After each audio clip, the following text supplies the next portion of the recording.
Hello, welcome to the Women Who Code podcast. My name is Sarah Healy. I'm the digital design manager here at Women Who Code. Today, I'd like to give a warm welcome to my guest and my best friend, Katherine Cuellar. I invited Katherine to join me today to talk about pay equity, including money, tech, and the experience of jumping from one male-dominated field to another, which is technology. Katherine is currently located in Atlanta, Georgia, living with her new wife. Congratulations. And their two dogs, Nordy and Coach. Katherine works as a JavaScript Implementation Manager, concentrating specifically on web accessibility. Welcome, Katherine. Thank you for joining us on this conversation. I'd love for the audience to get to know you a little bit more. So let's start with how you got started in tech. Hi, first of all, thank you so much for having me. I feel so honored to be a part of this community, Women Who Code, and this podcast. So fun. So I got into tech, I guess professionally I started making the transition in 2018.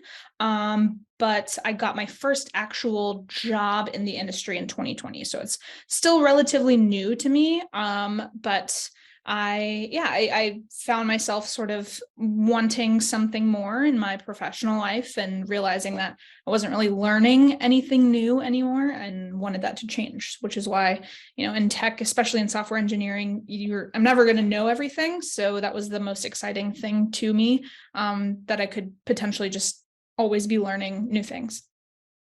Great.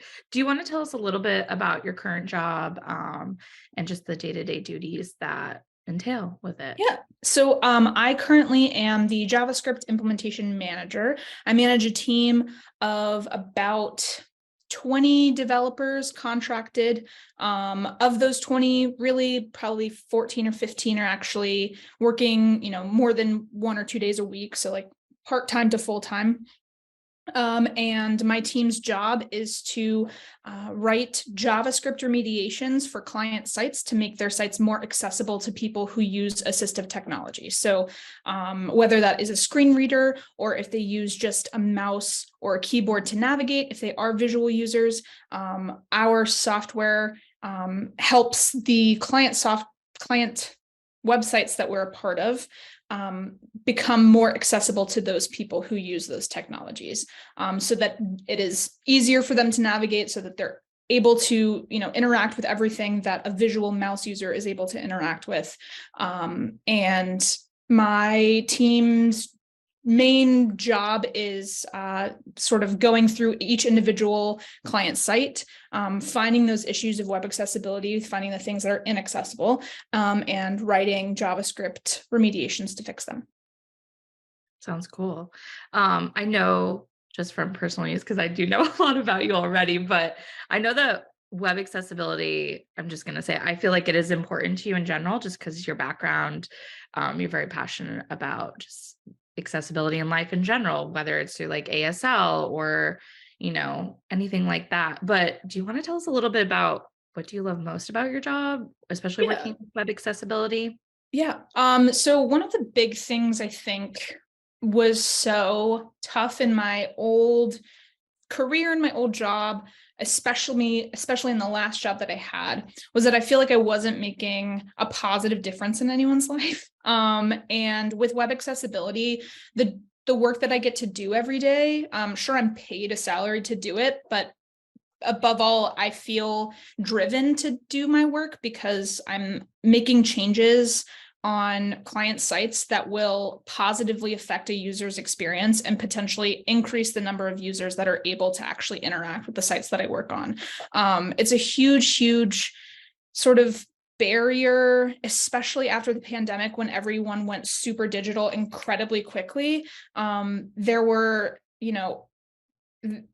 people that just like went from being able to go places and do things and buy things to sort of being stuck in their house and having the only thing that they could buy things on be their computer.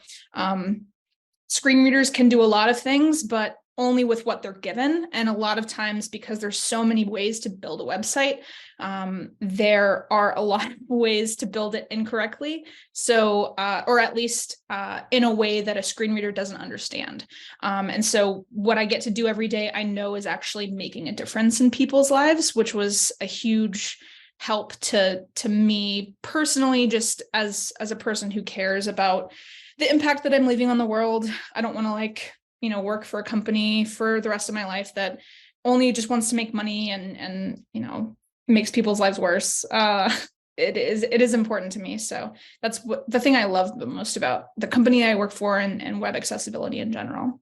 Yeah, I feel like there was definitely like obviously a lot of negative things that came out of the pandemic, but some of the positive things was increasing web accessibility as general, because there were a lot of people that were not used to going on the internet, that were forced to being on the internet. Right. And I feel like in the last 3 years, especially in my background with design, that web accessibility is, sometimes the main topic of anything. It's the Right. first And thing you look at there's anything, you're like, is it accessible? Can this do anything? So yeah. And especially with like legally too, there's laws in some states, but there's no federal law that says that, websites have to be accessible to specific groups of people.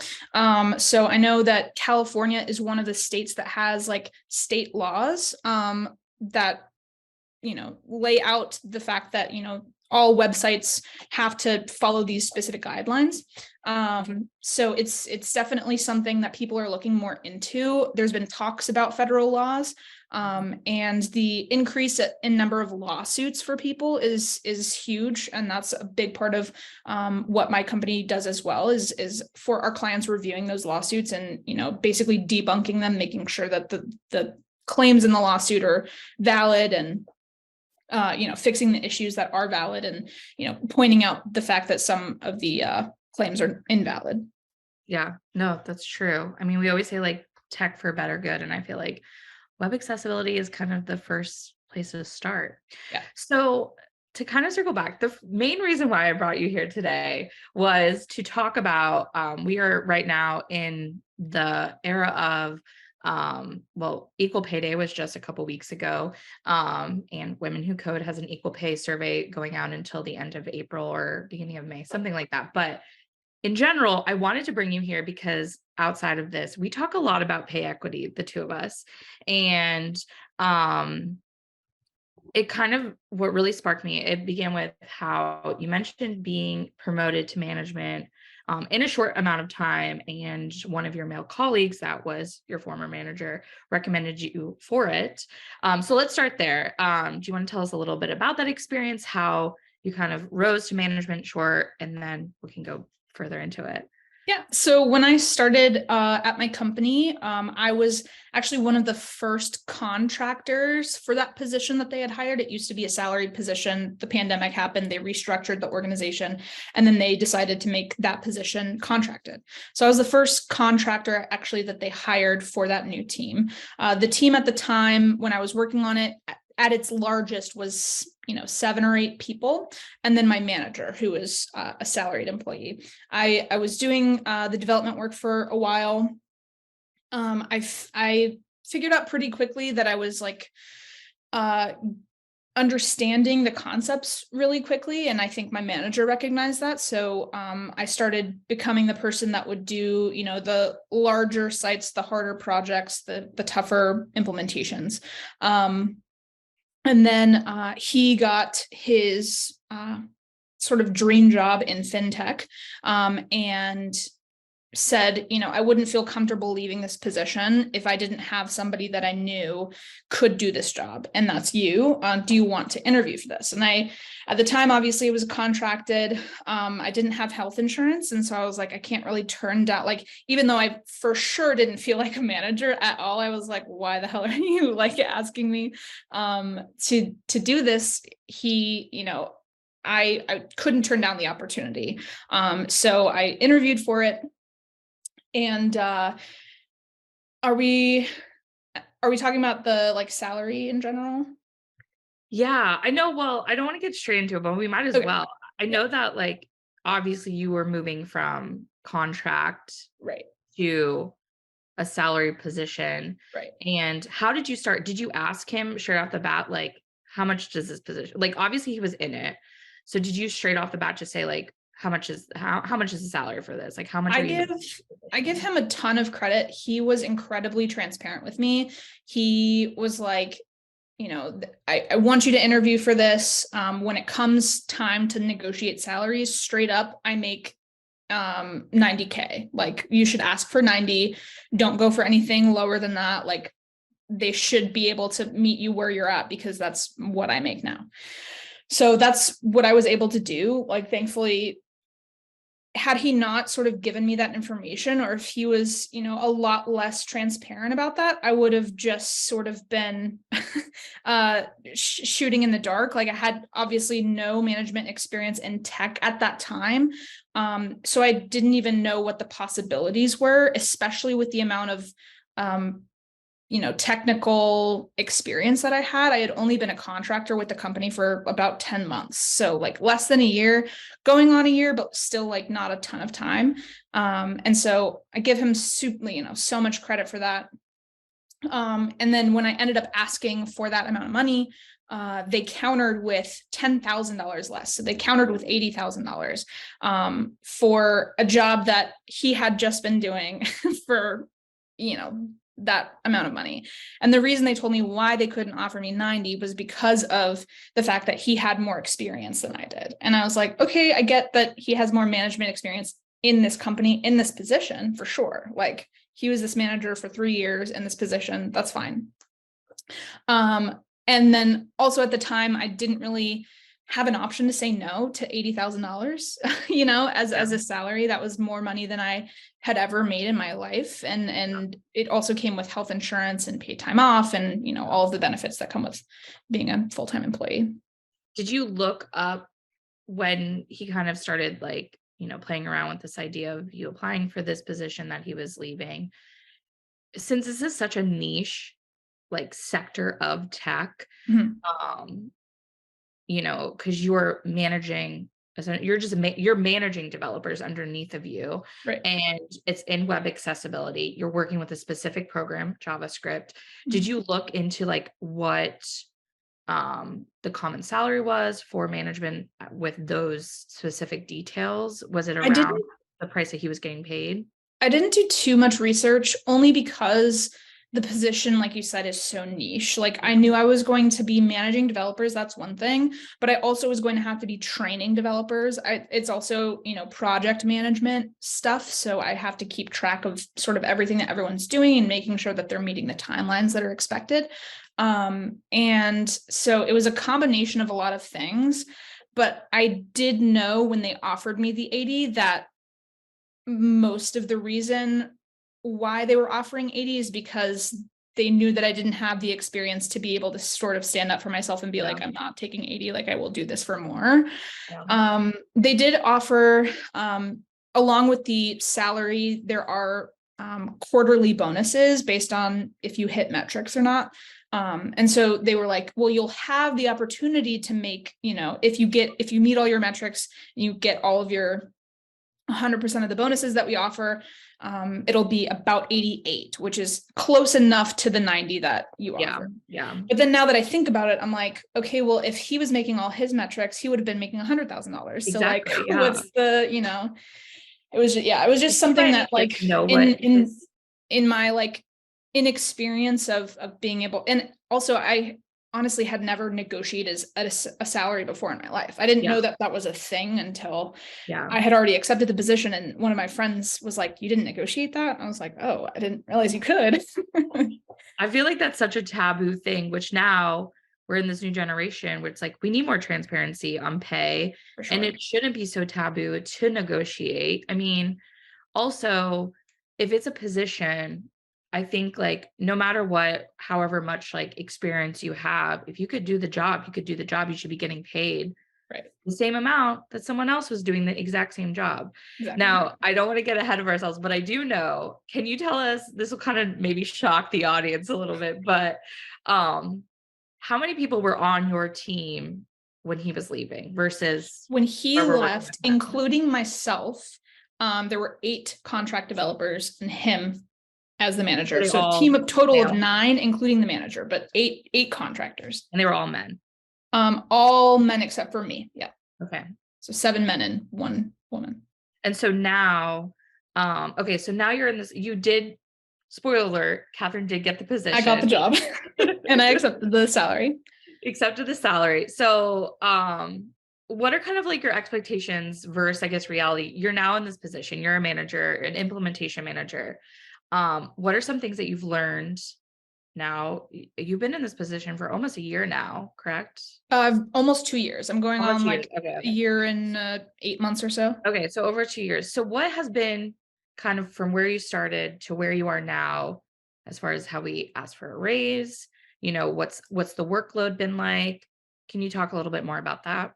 Yeah. So, initially going in, especially because of my severe imposter syndrome, I felt As we the all need suffer from. to come in and do work all of the time, do my best work, like show them, you made the right decision hiring me, because I will work for you all the time and never stop working and do all of the work and never say no to anything. And I think there's a lot of people out unfortunately, there that do again, that. yeah, the naivete of sort of not knowing how to set boundaries, because I hadn't had to deal with that before, sort of bit me in the butt a few months later when I realized I was working probably 65-hour weeks, and no one was asking me to work 65-hour weeks. It was just the baseline that I had set for myself. So then I felt like if I started working any less than that, then my manager would be like, you're not doing your job, So I definitely went into it sort of swinging way too hard. Yeah. Instead of sort of settling in, allowing myself the space and the time to learn what I needed to learn to get adjusted. There was a time when especially when I ramped up hiring, that I was doing training sessions for 4.5 to 5 hours a day. And then I would still have pretty much 8 hours of work left to do at the end of the training day. So I was working, crazy hours. And then I was doing 2 weeks of training once a month for 3 or 4 months. So really every 2 weeks, I had a new cohort of people that I hired. And it definitely was not, I didn't come into the job expecting it to be easy, but I did not expect it to be as challenging as it was. And I think part of that was me not being able to set boundaries for myself. And part of that was also sort of the company realizing how much I would work and then that becoming the expectation. Yeah. Do you have with this, I feel like this is a very valuable advice, but for women, especially in tech that are probably kind of starting at the same level as you, new manager, thinking they have to give everything that they possibly have to get to like make a certain amount, get that raise, get that good yearly, review. If you could go back and redo it again, like what advice would you give to yourself or to other women who are also kind of starting at that position of early management level? Yeah, I definitely would say that because you set boundaries for yourself does not mean that you are any less good of a manager than the person who was the manager before you. You don't have to set yourself at a higher standard than you yourself have seen just because you feel like you need to fill some sort of void, especially with imposter syndrome. Like some people, might not experience that, but sometimes imposter syndrome doesn't manifest itself as thoughts in your head saying, oh, I shouldn't, why am I doing this? I'm not good enough. Sometimes it's, oh, I need to, do my best so that I can prove to them that they made the right choice. Which, they made the right choice by offering you the position in the first place. And so you have to sort of trust that and trust yourself. But definitely learning how to set boundaries for yourself and recognizing when it's definitely okay to say no to certain things, especially when you're first starting out. There's so many, even though I had been working at the company for 10 months, there was so much more I had to learn when I first started my management position that I didn't know as a contractor or as a lower level employee. So allowing yourself the space and the time to like learn those things without being overbearing of all of the pressure that you're putting on yourself. Yeah. Yeah, totally agree. I think that's a big thing that a lot of people just starting off really in any industry, especially like either you're out of a boot camp or out of college, is that you set such high expectations for yourself when you have to realize like you got to give yourself a break. One, you have to learn to say no. That was very hard. I know personally for me. Okay, so kind of segueing into a different direction. Um, let's kind of go back to the benefits of tech and how you decide to go into tech. And I feel like money, we started talked about pay equity. You got your first like quote unquote, I'm doing air marks if you're listening, big girl salary. Um, I know that you and I had this conversation where we were like, we're going to get into tech because we're going to make the money and we're going to go on the trips. We're going to do this. What are some of like the expectations versus reality when it comes to money in the tech industry? Like let's start from there, like how you first got into tech and maybe a little bit about your original background and why you Yeah, decided to switch careers into where you are now. for sure. So I actually went to school where we met. Yes. Listeners, if you're Shout out listening. to our alum, Savannah College of Art and Design. Go bees, once a bee, always a bee, is what I always say. Sure. So I studied sound design, which is basically audio engineering in college. And got into that industry out of college, like professionally, and realized pretty quickly, like I mentioned before, I had pretty much already learned everything that I was ever going to learn, but the rest of my career was just going to be increasing, like, practicing my skills, getting better at what I was doing, but it wasn't necessarily going to be learning anything new, which was incredibly depressing when I realized that. It was sort of an existential crisis of sorts. We love a And midlife crisis. exactly, a quarter life crisis I was just so lost, and I was like, I've just been working so hard for my whole life, and now this is it forever. Like, I don't get to try new things or learn anything new. And the other thing is, I was making really terrible money. I was working at a company at the time that really did not value any of their employees, unfortunately. So, but again, at the time, I really didn't have another choice.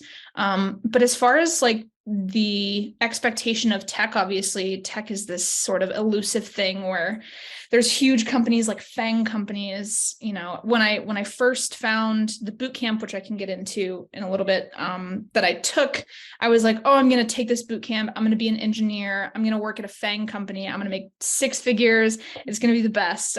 Like, so long, audio engineering, don't need you anymore, which is absolutely not what ended up happening.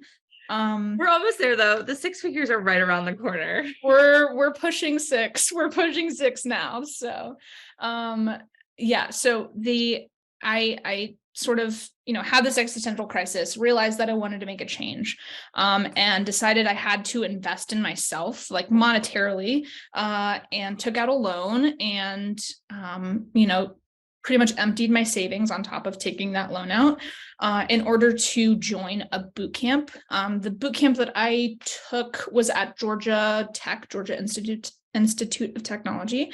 And the reason I chose that over other boot camps, was because the boot camp allowed you to use the Georgia Tech name, as after you graduate. So I graduated from this program at Georgia Tech. Although it's not a degree that I got, it was a certificate that was backed by the Georgia Tech name. So that felt really good, rather than, any of the other boot camps that I had researched and were offering at the time. And it was pretty expensive. I think it was $10,000 at the time that I took it.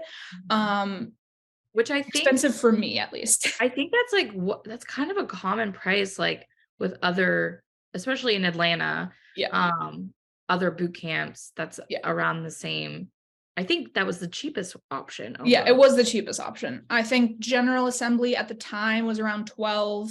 I think there were some that were like 13 or 14, close to 15,000, Yeah. which, is a reasonable amount of money when you think about How long the program was, at least. How long was your program? my program. So I did the part-time program, which Mhm. means that we only had class, 2 or 3 times a week. But It it was was in 6 months person. long. So it was 20 hours a week for 6 months. Okay. They did offer a full-time program that was, obviously a 40-hour a week thing. But I Very was working immersive. full-time at the time, and I couldn't afford to quit my job in order to do this. So I like, talking about barrier of entry into tech, I could have, I at the time when I was debating whether or not I should make this huge investment at the time, $10,000 was and is still a lot of money. I was like, okay, let me, take all of the free online Code Academy courses that I can possibly take to see if I even like this, Yeah. if I am interested in it, if I'm good at it. And so, all of those free courses, YouTube videos, there's textbooks on JavaScript that you can read. I'm not a textbook kind of girly, but I'm way more of a, I need to sit and interact with a human being or some sort of a program that will ask me questions and accept answers from me in order for me to learn something new. I sort of blew through all of these, Code Academy classes that I took, and found myself sort of wanting more, which is why I was like, okay, I think it's a good idea to spend this money on myself. So I decided to do that. So the barrier of entry isn't nothing, right? It is, I did pay a good amount of money for that boot camp. If I had gone to, a university and gotten a computer science degree, that's obviously a lot of money. There are ways to get into the tech industry that aren't super expensive. Whereas in the audio engineering industry, most colleges that offer programs like that are pretty expensive. College is expensive in general. It's 2023. The government doesn't want us to have free college, so you have to pay for it. And so I went to school for it. I graduated with a good amount of student debt. And then after graduating and getting into the workforce, you basically have to, in whatever specialty your specialty is, whether it's live music mixing, whether it's working in a studio, whether it's working on a set of film and television, which was my specialty, my concentration in college. All of those paths to get into professionally require you to be able to work for free, which is the most expensive thing of all. In my opinion, your time is so valuable, and for the entire industry essentially to expect you to be able to give your time up for free and not pay you anything for the experience is a little crazy, but I did it anyway.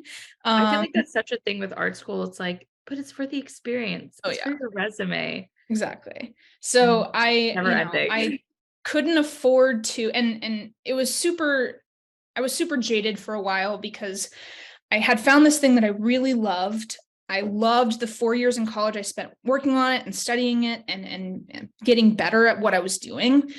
And to get to the professional side of it, I'm out of college. I have to do this for money now. And the only ways that you can really, especially in the location sound realm, break into that industry is you either have your own kit that you can work on super tiny, like less than indie productions for no money, basically. Or you have to apprentice under somebody on a very large, studio set for free. Again, apprentice is in air quotes. Apprentice really means come show me that you know how to do this for, the entirety of Essentially this free shoot. internship. Exactly. Yeah. An unpaid internship to Yeah. show somebody that you know what you're doing so that they'll hire you Do for you their next want to job. let I kind of know just because we have a lot of friends that work in the film industry. One, just to kind of like also add on top of that, the film industry to work in is like, if you keep up with anything that's happening with unions and stuff like that, it not only like is disappointing in the fact that you really do start off with making no money, that it is also physically draining on your body, Yeah. because a typical work day on film is a 12-hour day. And And that's just from the moment that we start shooting to the moment we stop shooting. There are yeah, people that are and there that for also 14 to 16 hours. that's typical if you don't even work in the union. If you're Right. not part of a union, like, they could overwork you, Oh and yeah. there's a whole discussion about that, but I feel like there are, like, a lot of negative things really that are just actively happening in that industry and, in general. But Right. how much is a And kit to get started if you were to, like, be a boom operator or a anything like that? good quality kit. So recorder, a good boom microphone, 2 wireless lavs with the receiver, that is not going to break on you in 3 years, is about is close to $100,000. That's just a run So and the gun. That's like $10,000 boot super camp is the bare way to bones go. kit. Exactly. So if you want to buy a house and Yeah. then, but it's also like an investment, right? So if I did have somehow the money to put down to buy this thing, then eventually it's like setting up a business for yourself. So you can, when a production hires you, they hire you and they rent your kit off of you too. So it's Yeah. like you're getting paid for your time there, and you're also getting paid for the equipment that you're lending this production. Right. But again, who has $100,000 laying around to be able to buy this equipment? Privileged people, essentially. So I Yeah. did have a few people that I went to college with that were able to, finance a kit immediately out of college, if not while we were still in college, to be able to do those, run and gun super small sets for a while. And I know people that still do that. I also know people that had interned, again, quote unquote, interned on sets while we were in college. So they, had a good group of a what am I thinking? It is called networking. They had a network of people that they had worked with while they were in college that were willing to hire them again for free Yeah. in the professional industry when we all moved to Atlanta. So after their one, free production that they worked, they were able to get a paid job on a different set. Unfortunately, I was, I just didn't have the money for either of those. I was Yeah. working full time as a retail employee because I needed to pay for my rent, and I didn't have the opportunity to be able to take off weeks at a time to make no money so that I could, potentially have the potential, it's not even a guarantee, to have the potential to get a paid job in this industry later on. So it's very disheartening, and it was also frustrating because it's such a boys club, and they're so gatekeepy about a lot of stuff. Yeah. They, if somebody liked you and wanted to sort of take you under their wing, they would mentor you. But if they didn't, it was a lot of like, I don't know you, I don't know what you know, so I'm just not gonna like invest anything into you, any time, any, possibility, which was super, super tough. So it's like, not only do I have to pretend like I'm not offended by the fact that you think I'm an idiot, right? I just spent 4 years in college studying this stuff. I have a reel of things that I've worked on. I have a resume of all of these projects I've worked on. I know I've worked with all of this equipment that you're working with. But it's also like, it felt so, it felt so exclusive. Yeah. And there were, at the time when I tried to enter the industry in Atlanta, at least, there was really only two like mixers who were in the union, who were women, like that were doing like, multiple sets. Like there was a group of probably 12 or 15 mixers in Atlanta at the time. There's probably more now. But of those 12 to 15 that were doing, all the Marvel stuff, all the reality TV stuff that's here, all of the, multicam stuff, there was only two women. And it's, and that they were also, because they came up in this gatekeepy sort of community, that's sort of how they were as well, which was really disheartening. So that kind of like leads me into the next thing to sort of segue you're now leaving the male dominated industry, and now Mhm. we're re-entering into a whole new, very well-known male dominated industry, which is the Mhm. tech industry. Um, do you want to talk a little bit about, I'm going to kind of segue more into your tech career. We're going a little bit back and forth Yeah, to our no audience. I worries. apologize.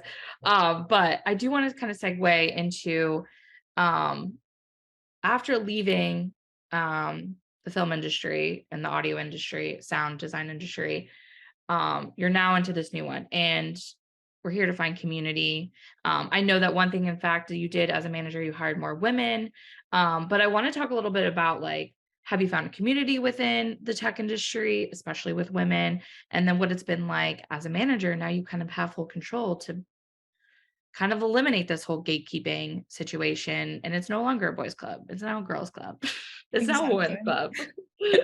club. Yeah, so the thing that I think was the most exciting to me about joining the tech industry was that it didn't feel quite so exclusive. Like, it did feel elusive, I'll say that. Like, tech was this sort of thing that like seemed like like not an exclusive club, but like a club where like only the cool people were.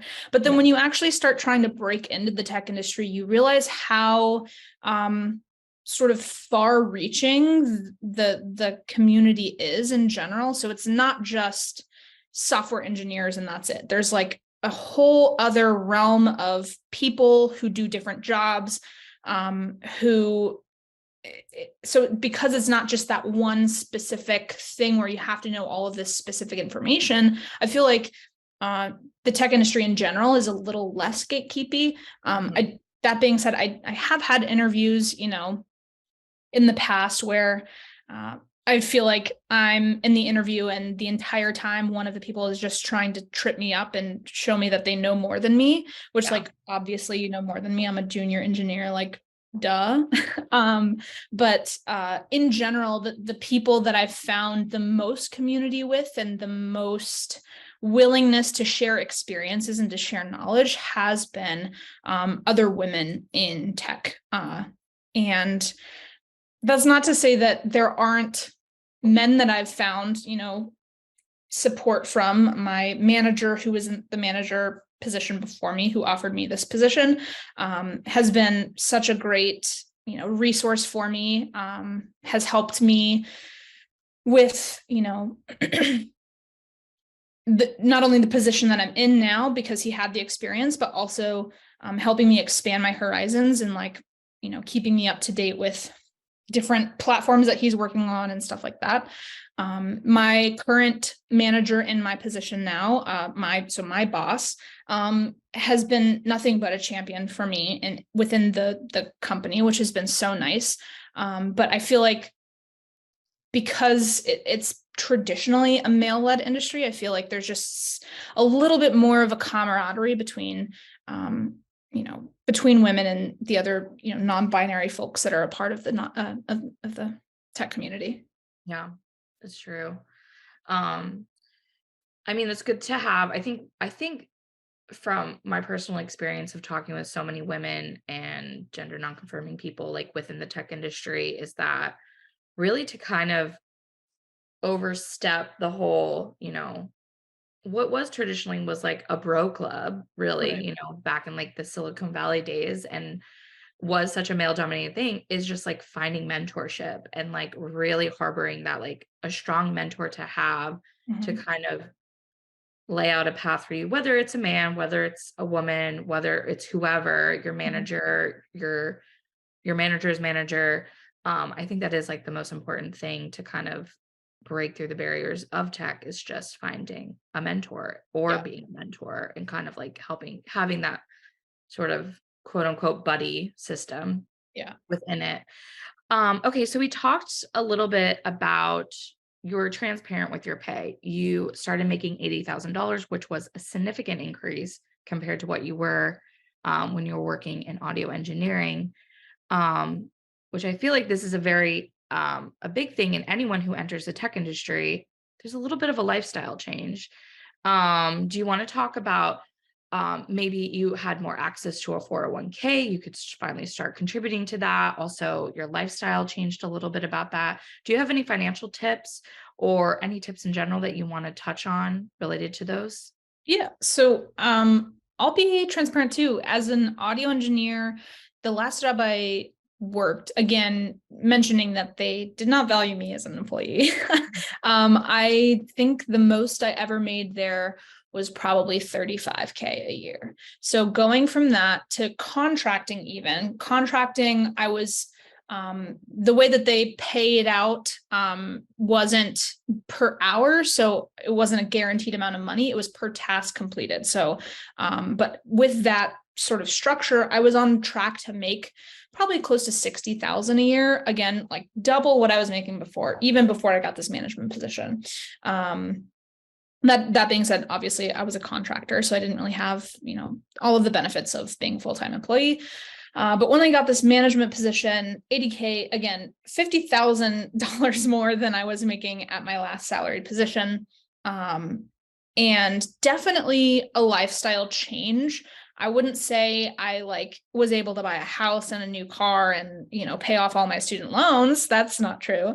But it just makes things a little easier. It makes, gives you a little bit more of a cushion. I was never, ever, ever able to the paychecks I was getting at my audio engineering job. They offered a 401k match, but I wasn't making enough money to be able to contribute anything to my 401k in general. So I'm able to do that now. So that's a huge help, a sort of huge relief as far as knowing that I'm putting money into my future. I was able to, like you said, get married. Congratulations. I was going to say, you did have a big life, big milestone in your life happen. Yeah, I got engaged and married, which was nice. And, we were able to throw a wedding the wedding that we wanted for our friends and family and for ourselves. It's a lot, again, it's not like, I'm not making six figures. I'm not the richest man alive, but I do feel more comfortable. I'm not constantly checking my bank account to make sure that I can afford to pay for groceries and gas. I am able to save money. I was able to save enough money that I had to pull out from my savings account because our AC went out last summer. So did have to replace that. But, I'm able to put money aside after paying all my bills and all of that stuff for a savings, for a rainy day fund, for something like that, which has been so helpful. It's not, it is a lifestyle change in that the stress around money is diminished quite a bit. And it's only up from here, baby. It's only up from here, baby. That's what we say. So, I would definitely, I was definitely in that same boat as far as the 401k before I, kind of really started taking off in my design career. But I would assume you do contribute to your 401k now. I do. Does your company offer any stocks or bonds or anything like that? So they don't offer a 401k match, but we do have, we're publicly traded. So they started offering RSUs. So would you recommend that to someone who might be starting in a position like yours? I know nothing about the stock market essentially. But the one thing it's a financial journey. By a few people was when your company gives you stock units, unless you are working for a FANG company where that stock is never really going to go down a lot. It's better to sell those units and diversify your portfolio rather than having all of that money invested in one specific thing. So I don't treat it necessarily like a cash bonus. Some people do that. They'll just immediately sell their shares as soon as they vest and treat it like an additional cash bonus.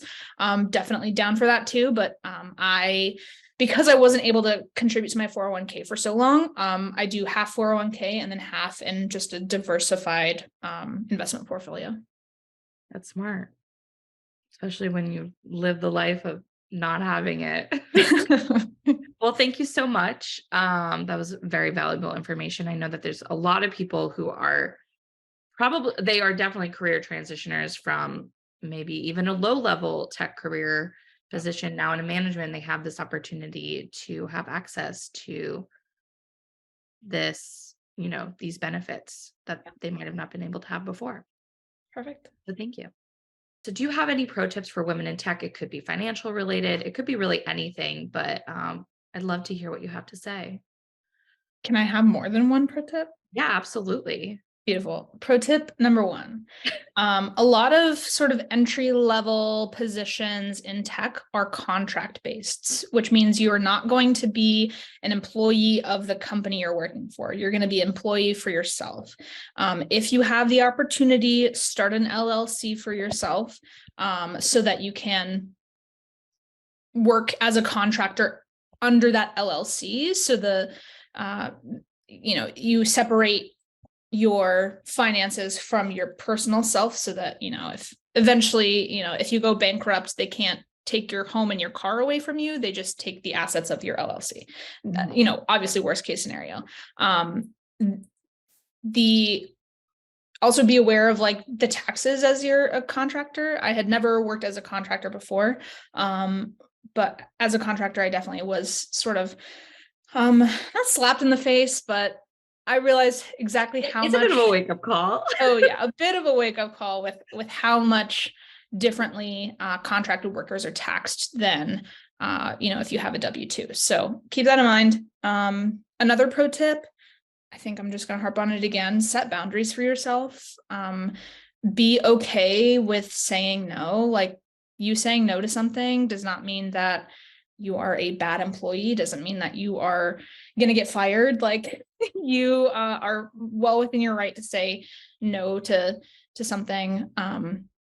And I would say my last pro tip is invest in yourself. If you find yourself in a spot where you're like unhappy, I don't know what to do, take the time to sort of self-reflect. And if you find something that you think that you will really like, spend the time, spend the energy, spend the money, if that's what it is, to make yourself better and invest in yourself. I'm still investing in myself even after the boot camp. I'm, learning new programs on Udemy. Those courses aren't free, so I'm still, investing money in myself and trying to learn as much as I possibly can and expanding my knowledge and my skill base. That's amazing. I definitely agree with the LLC situation, especially with what's happening in the atmosphere right now. Oh We're yeah. going we've never really left it, but we really are in a gig economy. Yeah. And I feel like there are a lot of people in the tech industry that are contract workers. So that's, I think, the most important pro tip. Yeah. It might not seem big, but it is big. It is big. Okay, well, do you have any final things you want to say? Where Um, can we find you? oh yeah, you can find me Where on can we find you LinkedIn. online? Yeah, add me on LinkedIn. I don't know if my photo is public on LinkedIn, but definitely add me on LinkedIn. I pretty much add everybody on there. I don't know if that's a good or a bad thing. Catherine I love the Cuellar, connection. yeah, it's just, I'm probably the only one there. And then yeah, I think that's it. Yeah.